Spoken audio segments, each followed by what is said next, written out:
പ്രധാനപ്പെട്ട മറ്റൊരു വാർത്തയിലേക്ക്. അഫ്ഗാനിസ്ഥാനിലുണ്ടായ ഭൂചലനത്തിൽ മരണം 600ആയി. 1500-ലേറെ പേർക്ക് പരുക്കേറ്റു.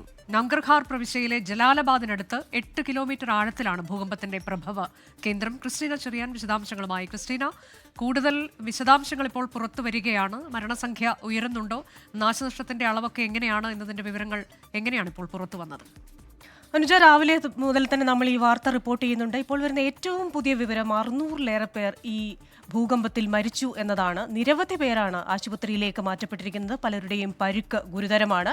ഈ ഭൂകമ്പം എവിടെയാണ് ഉണ്ടായതെന്ന് ചോദിച്ചു കഴിഞ്ഞാൽ അഫ്ഗാനിസ്ഥാനിലെ 5ാമത്തെ ഏറ്റവും വലിയ നഗരമായ ജലാലാബാദിനടുത്ത് നിന്ന് 28 കിലോമീറ്റർ മാറിയാണ് ഈ ഭൂചലനം ഉണ്ടായത്. ഈ ഭൂചലനത്തിന്റെ പ്രഭവ കേന്ദ്രം ഇതാണെങ്കിൽ പോലും ഇവിടെ നിന്ന് അങ്ങ് പാകിസ്ഥാനിലെ ഇസ്ലാമാബാദ് വരെ അതിന്റെ പ്രകമ്പനങ്ങൾ ഉണ്ടായി. ന്യൂഡൽഹിക്ക് സമീപവും പ്രകമ്പനങ്ങൾ ഉണ്ടായി എന്ന് പറയുന്നു.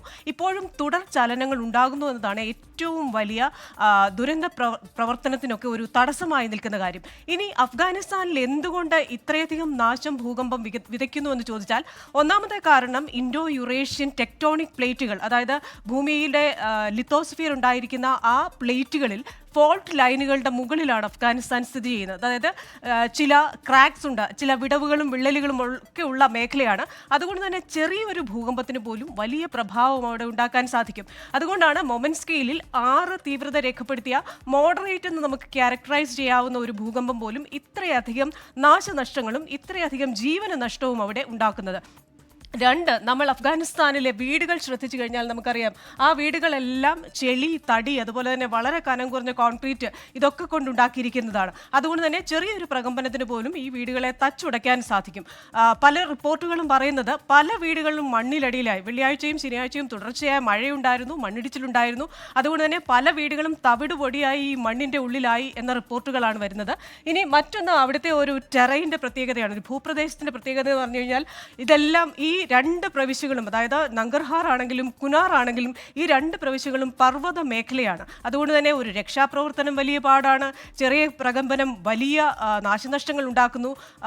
ഹെലികോപ്റ്റർ മാർഗമല്ലാതെ ഇവിടെ എത്തിച്ചേരാൻ സാധിക്കില്ല. ഇവിടെ പലയിടത്തും മൊബൈൽ കണക്ഷനുകളോ നെറ്റ് കണക്ഷനോ ഒന്നുമില്ല. ആശയവിനിമയങ്ങൾ വലിയ തകരാറിലാണ്. അതുകൊണ്ട് തന്നെ അവിടേക്ക് എത്തിപ്പെടാൻ, ഈ മൗണ്ടേനിയസ് ഏരിയയിലേക്ക്, ഈ പർവ്വത പ്രദേശത്തേക്ക് എത്തിപ്പെടാൻ വലിയ പാടാണ്. താലിബാൻ ഭരണകൂടം എന്തായാലും ആഗോള ശ്രദ്ധ അവിടത്തേക്ക് ആകർഷിച്ചിട്ടുണ്ട്. അവർക്ക് സഹായം വേണമെന്ന് പറഞ്ഞിട്ടുണ്ട്. മരണസംഖ്യ ഇനിയും ഉയരാം എന്ന് പറയുന്ന ഒരു മുന്നറിയിപ്പ് കൂടി താലിബാന്റെ ആരോഗ്യ മന്ത്രാലയം പറയുന്നുണ്ട്. ഒരു ഡോക്ടർ പറയുന്നത് ഓരോ 5 മിനിറ്റിലും മിനിമം ഒരാളെയെങ്കിലും ആ ആശുപത്രിയിലേക്ക്, സ്ട്രെച്ചറിലേക്ക് കൊണ്ടുവരുന്നു എന്നാണ് പറയുന്നത്. അപ്പോൾ കഴിഞ്ഞ രാത്രിയാണ് അഫ്ഗാനിസ്ഥാനെ പിടിച്ചുലച്ച ഈ ഒരു ഭൂകമ്പം ഉണ്ടാകുന്നത്. ഈ ഭൂചലനത്തിൽ ഇപ്പോൾ മരിച്ചവരുടെ എണ്ണം 600ആയി. ഔദ്യോഗിക മരണസംഖ്യ ഇനിയും ഉയരാമെന്നുള്ള ഒരു സാധ്യതയാണ്. പക്ഷേ രക്ഷാപ്രവർത്തനം അവിടെ നടക്കുന്നുണ്ട്. അഫ്ഗാനിസ്ഥാനിൽ ഭൂചലനത്തിൽ മരണം 600 എന്നതാണ് ഇപ്പോൾ വരുന്ന വിവരം. മരണസംഖ്യ ഉയരാൻ സാധ്യതയുണ്ട് എന്നതാണ് നമുക്കറിയാൻ കഴിഞ്ഞിട്ടുള്ളത്. ലോകത്തെവിടെയായാലും ഏത് സമയത്തും 24 വാർത്തകളും ഓഗ്മെന്റഡ് റിയാലിറ്റി പാക്കേജുകളും എക്സ്പ്ലെയിനറുകളും വിശദമായി കാണാൻ ഞങ്ങളുടെ യൂട്യൂബ് ചാനൽ നിങ്ങൾക്ക് സബ്സ്ക്രൈബ് ചെയ്യാം.